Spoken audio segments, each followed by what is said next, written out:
Hi friends, welcome back to our channel. మరో చక్కటి నవలతో మీ ముందుకు వచ్చేసాను. నవల పేరు మధురమైన ఓటమి. రచించిన వారు బలభద్ర పాత్రుని రమణి గారు. కథ చాలా బాగుంటుంది. పూర్తిగా విని నచ్చితే లైక్ చేసి మీ ఫ్రెండ్స్ అండ్ ఫ్యామిలీ మెంబర్స్కి ఫార్వర్డ్ చేయండి. ఇది బస్సు దిగి వడివడిగా నడవసాగింది. ఆమె ముఖంలో త్వరగా వెళ్లాలన్న ఆతృత కొట్టొచ్చినట్లు కనిపిస్తోంది. రోడ్డు దాటడానికి ముందు ఓ క్షణం ఆగి అటు ఇటు చూసింది. ఏవి దగ్గరలో లేవని నిర్ధారించుకొని అడుగు వేయబోతుండగా జరిగిపోయిందా సంఘటన. ఓ 10 ఏళ్ల కుర్రాడు పేపర్లు పట్టుకొని రోడ్డుకి అడ్డం పడి పరిగెత్తుకొచ్చేస్తూ అట్నుంచి స్పీడ్గా వస్తున్న కార్ని చూసుకోలేదు. కారు సడన్ బ్రేక్తో కీచుగా చప్పుడు చేస్తూ ఆగిపోయింది. కానీ అప్పటికే ఆలస్యం జరిగిపోయినట్లుగా పిల్లవాడు క్రింద పడిపోయి లేవలేనట్లు బాధతో ఏడుస్తున్నాడు. కాలు పట్టుకొని మెలికలు తిరిగిపోతున్నాడు. ధృతి ఒక్క అంగలో అతని దగ్గరకు చేరుకుంది. పిల్లవాడిని చూడగానే పరిస్థితి అర్థమైపోయింది. దెబ్బలు గట్టిగానే తగిలాయి. నుదుటి నుంచి రక్తం కూడా కారుతోంది. అప్పటికే చాలామంది జనం మూగారు. పిల్లవాడిని లేవనెత్తుతూ కార్ డ్రైవర్ని ఉద్దేశించి తిడుతున్నారు. ధృతి కార్ దగ్గరికి వెళ్ళి లోపలికి తొంగి చూస్తూ అడిగింది, మీ పొరపాటు వల్ల పిల్లవాడికి యాక్సిడెంట్ జరిగింది. త్వరగా తలుపు తీసి పిల్లవాడిని ఎక్కించుకొని హాస్పిటల్కి తీసుకెళ్ళండి అని డ్రైవర్ ముందు సీట్లో నుంచి అద్దం దింపుతూ అన్నాడు. ఈ అబ్బాయి సడన్గా వచ్చేశాడమ్మా. అప్పటికే బ్రేక్ వెంటనే వేశాను. జరిగిన దాని గురించి తర్కించడం అనవసరం. త్వరగా జరగవలసింది చూడండి, ధృతి ఆదుర్దాగా అంది. డ్రైవర్ మళ్ళీ ఏదో చెప్పబోతుండగా వెనక నుంచి, డ్రైవర్ ఈ 100 తీసుకుని ఆ అబ్బాయిని హాస్పిటల్కి తీసుకెళ్ళమని చెప్పు, త్వరగా కానీ, మనకి ఆలస్యం అవుతోంది అన్న మగ కంఠం వినిపించింది.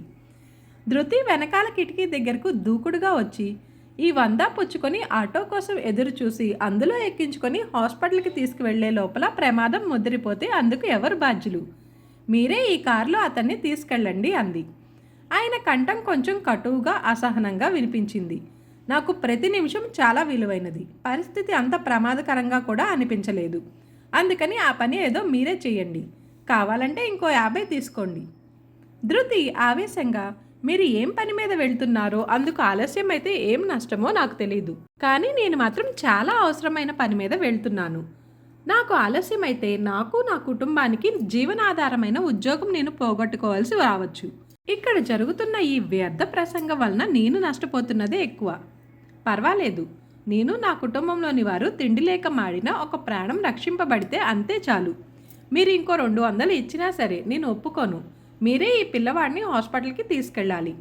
మీ విలువైన సమయం ఒక ప్రాణం కంటే ఎక్కువ కాదు. కేవలం డబ్బు పారేసి అవతలి వాళ్ళ నోళ్లు మూయించాలనే ప్రయత్నం మీలాంటి వాళ్ళు మానుకుంటే మంచిది అంది. అప్పటికే చాలామంది ఆమె వెనకాల చేరి, అవును, లేకపోతే ఊరుకోము, కారు అద్దాలు పగలకొడతాము, విరక్కొడతాము అంటూ ఇష్టం వచ్చినట్లు అరవసాగారు. వారి కళ్ళల్లో పిల్లవాడిని గురించిన ఆందోళన కన్నా కారు వ్యక్తిని హింసించాలనే తపన ఎక్కువగా ఉంది. ఇంతలో కార్ డోర్ తీసుకొని ఆ వ్యక్తి క్రిందకి దిగి ధృతిని ఆపాద మస్తకం పరీక్షగా చూశాడు. ఆమె కూడా ఆయన్ని సూటిగా చూసింది. వయస్సు 50 పైనే ఉంటుంది. బట్టతల, గోల్డ్ ఫ్రేమ్ కళ్ళద్దాలు, భారీ విగ్రహం చూడగానే గౌరవం కలిగేటట్లున్నాడు. డ్రైవర్, నువ్వు ఆ పని చూడు, నేను ఆటోలో వెళ్తాను అంటూ డ్రైవర్కి కొంత డబ్బిచ్చి ఆయన ఆటో స్టాండ్ వైపు వేగంగా వెళ్ళిపోయాడు. ఆయన వెళ్తుంటే ఎవ్వరూ నోరెత్తి ఏమీ అనలేకపోయారు. కొంతమంది మొహాల్లో సమస్య ఎంత తేలిగ్గా పరిష్కారమైపోయినందుకు అంతులేని నిరాశ కనిపించింది. ధృతి, డ్రైవర్ కలిసి పిల్లవాడిని కారులో ఎక్కించారు. ఇంతలో ఆ పిల్లవాడి తల్లి ఏడుస్తూ రావడంతో ధృతి ఆమెను కూడా కారులో ఎక్కించి డ్రైవర్కి ఏ హాస్పిటల్కి తీసుకువెళ్లాలో వివరంగా చెప్పి తన పని మీద తను బయలుదేరింది. ఆమె ముఖంలో ఇప్పుడు ఇందాక ఉన్న తొందర, ఆతృత లేదు. వాటి స్థానంలో తృప్తి, ఆత్మవిశ్వాసం చోటు చేసుకున్నాయి. సాధించాలనే తపన ఉంటే సాధించలేనిది ఏదీ ఉండదు. మనిషి ఒకసారి ధైర్యాన్ని కోల్పోతే ఇక కోల్పోవడానికి ఏమీ ఉండదు. సర్వం కోల్పోయినట్లే. ధృతికి పెద్ద కంగారేం లేదు. ఆమెకు ఇంటర్వ్యూలు కొత్త కాదు. చుట్టూ ఉన్న అమ్మాయిల్ని, అబ్బాయిల్ని పరికించి చూసింది. అందరిలో ఏదో ఆందోళన, ఉద్వేగం. అది దాచటానికి ఒకరితో ఒకరు గుసగుసగా ఏదో మాట్లాడుకుంటున్నారు.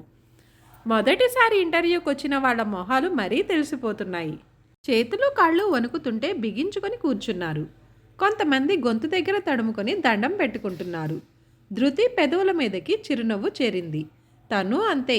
మొదటిసారి ఎంతో కాన్ఫిడెన్స్తో ఎంతోమంది దేవుళ్లకు మొక్కుకొని ఇంటర్వ్యూకి వచ్చింది. ఇల్లు చేరిన మరుక్షణం నుండి వాళ్ళు పంపే అపాయింట్మెంట్ ఆర్డర్ కోసం ఎదురు చూస్తూ గడిపింది.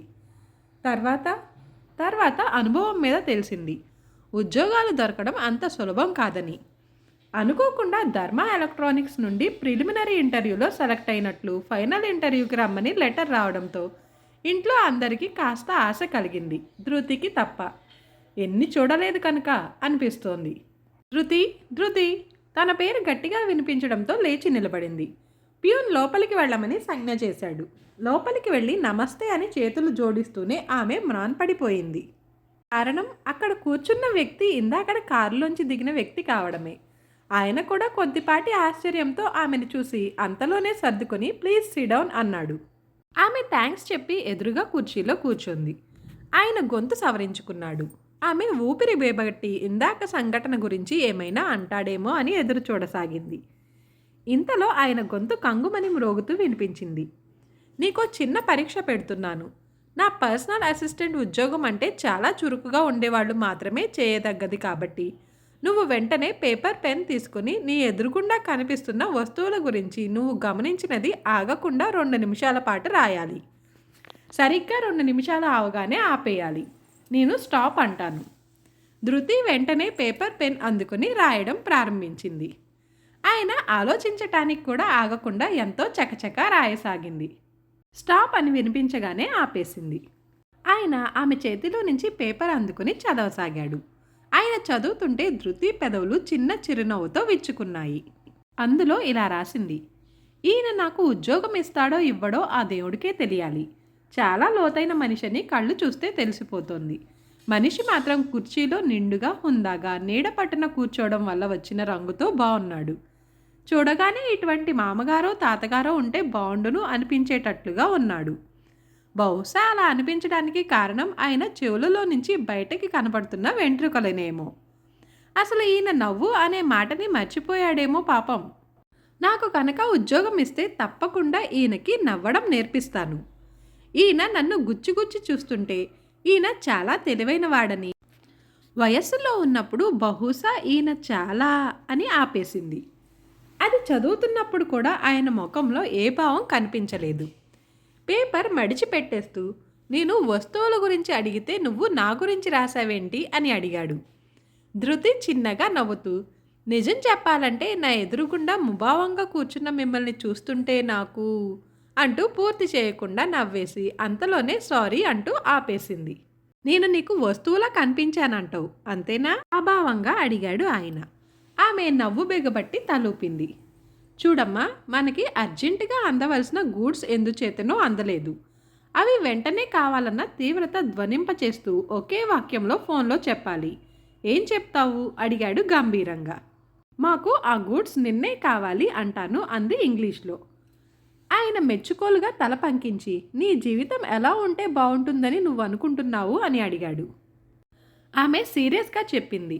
నా వాళ్ళందరూ సంతృప్తిగా ఆర్థికంగా లోటు లేకుండా హాయిగా కాలం వెళ్ళబుచ్చగలిగేటట్లు నేను చేయగలిగితే అదే చాలనుకుంటున్నాను.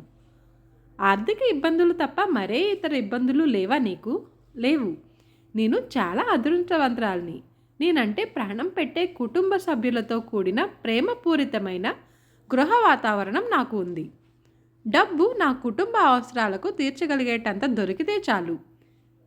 నీ కుటుంబ అవసరాలు తీర్చగలిగేటంత డబ్బు నీకు దొరికే పక్షంలో నీ కుటుంబానికి దూరంగా ఉంటావా? ఆమె ఆయన మాటలు అర్థం కానట్లు చూసింది. ఆయన కంఠంలో స్థిరత్వం తప్ప తీవ్రత లేదు. నీ వాళ్ళ అవసరాలు తీర్చడం కోసం నీ వాళ్ళ సమక్షాన్ని నువ్వు త్యాగం చేయగలవా అన్నాడు. ఆమె వెంటనే అందుకు వాళ్ళు కూడా ఒప్పుకోవాలిగా. డబ్బు కోసం నాకు దూరంగా ఉండటానికి వాళ్ళు ఒప్పుకోరు అంది. ఆయన నెమ్మదిగా అయినా ఒత్తి పలుకుతూ నేను అడుగుతున్నది నువ్వు సిద్ధమేనా అని అన్నాడు. నా వాళ్ళ శ్రేయస్సు తప్ప నాకు ఏదీ ఆనందాన్నివ్వదు. వాళ్ళు బాధపడకుండా ఒప్పుకునేటట్లయితే నేను అందుకు సిద్ధమే. కానీ వాళ్ళు నన్ను వదిలి ఉండటానికి ఎట్టి పరిస్థితుల్లోనూ ఒప్పుకోరు అంది అదోలాంటి గర్వంతో. పూర్తిగా వదిలిపెట్టేయక్కర్లేదు. వారానికి ఒక్కసారి ఇంటికి వెళ్ళి రావచ్చు అన్నాడు ఆయన తాపీగా. ధృతి కొద్దిగా కనుబొమ్మలు చిట్లించి నా ఉద్యోగానికి కుటుంబం నుండి విడిగా ఉండటానికి సంబంధం ఏమిటి? ఆయన ఈసారి కాస్త తీవ్రంగా నీకు నీ కుటుంబ వ్యక్తుల మీద ఉన్న ప్రేమ మమతానురాగాలు వాళ్లకు నీ పట్ల ఉన్నాయో లేక నువ్వు సంపాదించే డబ్బు మీద మాత్రమే ఉన్నాయో నీకు తెలియచేయటానికి అన్నాడు. ధృతికి ఆవేశం ముంచుకొచ్చింది. మీకేం తెలుసని ఈ విధంగా నా కుటుంబ వ్యక్తుల్ని విమర్శిస్తున్నారు? డబ్బు లేకపోయినా మాకు ఒకరంటే ఒకరికి ఎనలేని ప్రేమ ఉంది. ఆ ఆప్యాయత అనుబంధాల వలనే ఒకరిని విడిచి ఒకరు ఉండలేము అంది. ఒకరిని విడిచి ఒకరు ఉండలేకపోవడమే ఆప్యాయతలకు కొలమానమా? కాస్త హేళనగా అడిగాడు. కాదు, ఒకరి కోసం ఒకరు ఏదైనా చేసి అవతలి వారిని ఆనందపరచాలన్న ఆరాటం. నా వాళ్ళు సుఖంగా లేనప్పుడు నాకు ఎన్ని సుఖాలున్నా వ్యర్థం అనుకోవడం. ఇవన్నీ ఆప్యాయతలకు రుజువులు, అంతేకాని ఆప్యాయతల్ని కొలవడం ఎవరి తరం కాదు ఉక్రోషంగా అంది. అలాంటప్పుడు విడిగా ఉండి నీ కుటుంబానికి సాయపడడంలో నీకు అభ్యంతరం ఏమిటి? ఆలోగా డబ్బు యొక్క ప్రాముఖ్యత ఈ కుటుంబ సంబంధాలతో ఎంతవరకు ఉంటుందో నీకు అర్థమవుతుంది. స్పష్టంగా ఉంది ఆయన కంఠం. డబ్బు కోసం మేము ఎప్పుడూ మారిపోము.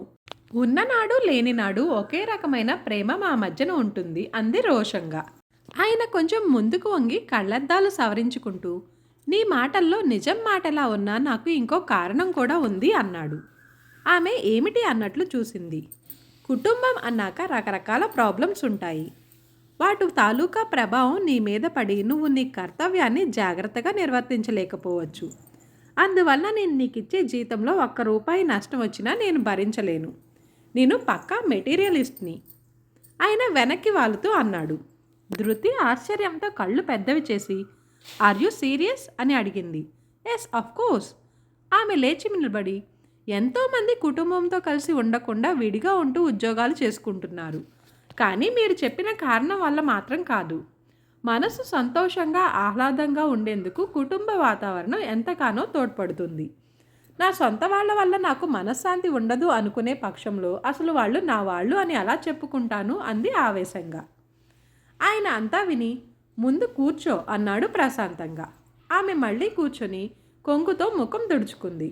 ఆయన శాంత గంభీర స్వరంతో, నీతో వాదించటానికి నిన్ను ఒప్పించటానికి నాకంత టైం కానీ అవసరం కానీ నిజానికి లేవు.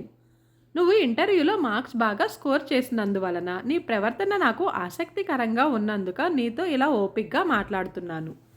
నీ కుటుంబ సభ్యులతో ఈ విషయం సంప్రదించు. వాళ్ళ ఉద్దేశం ఇలాగే ఉండాలనే రూలేం లేదు కదా అన్నాడు. ధృతికి ఆ మాట సూటిగా వెళ్ళి హృదయంలో గుచ్చుకుంది. అంటే మీ ఉద్దేశంలో డబ్బు తప్ప మనుషుల మధ్య మరే బంధం లేదా? డబ్బు కోసం ఏవైనా త్యాగం చేసేస్తారా? డబ్బు ఓ అమ్మని, నాన్నని, చెల్లెల్ని, తమ్ముణ్ణి బంధించగలదా? కుటుంబంలో అంతర్లీనంగా ప్రవహించే ఆప్యాయత అనుబంధాలు ఎంత గొప్పవో అనుభవిస్తే కానీ తెలియదు. బహుశా ఆ రుచి మీకు తెలియదనుకుంటాను అంది అనాలోచితంగా సన్నగా కంపిస్తూ. ఆ చివరి మాటకు ఆయన ప్రతిస్పందిస్తూ, అవును, నేను వాటిని అనుభవించలేదు. బహుశా తెలివైన వారెవరూ అనుభవించలేరు.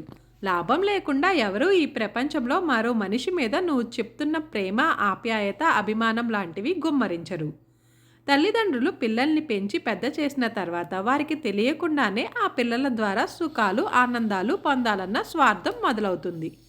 దానికి వారు కష్టపడి పెంచాము అన్న రీజనింగ్ ఇస్తారు. భార్యాభర్తల మధ్య కూడా అంతా బార్డర్ సిస్టమే.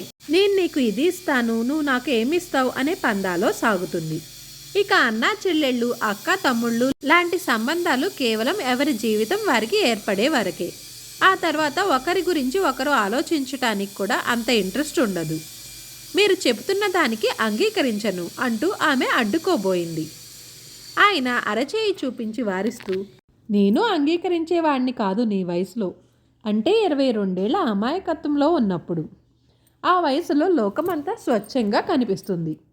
మనం నవ్వితే నవ్వుతున్నట్లు, మనం బాధపడితే బాధపడుతున్నట్లు కనిపిస్తుంది. కానీ అది ఎప్పుడూ మనల్ని చూసి నవ్వుతూనే ఉంటుంది. ఆనందంగా కాదు, హేళనగా. దాని నోరు మూయించేది కేవలం డబ్బు మాత్రమే. అది నువ్వు పుష్కలంగా సంపాదిస్తే నీ తప్పులు కూడా ఒప్పులుగానే కనిపిస్తాయి అందరికీ. అది లేనివాడు నువ్వు చెప్పే బంధాలు, ఆప్యాయతలు ఏమీ ఉండవు, దూరంగా పారిపోతాయి. బహుశా మీ జీవితంలో ఏవో గట్టి ఎదురుదెబ్బలు తగిలి ఉంటాయేమో. అందుకే ఇలా సొంత మనుషుల మధ్యన ఉండే అనుబంధాలు, అనురాగాలను ఆమె ముక్కుపుటాలు రోషంతో ఎర్రబడ్డాయి. ఈ ఎపిసోడ్ని ఇంతటితో ముగిస్తున్నాను. తర్వాయి భాగాన్ని నెక్స్ట్ వీడియోలో చెప్పుకుందాం. అంతవరకు సెలవు. Thanks for watching this video. Please like, share and subscribe to our channel for more videos.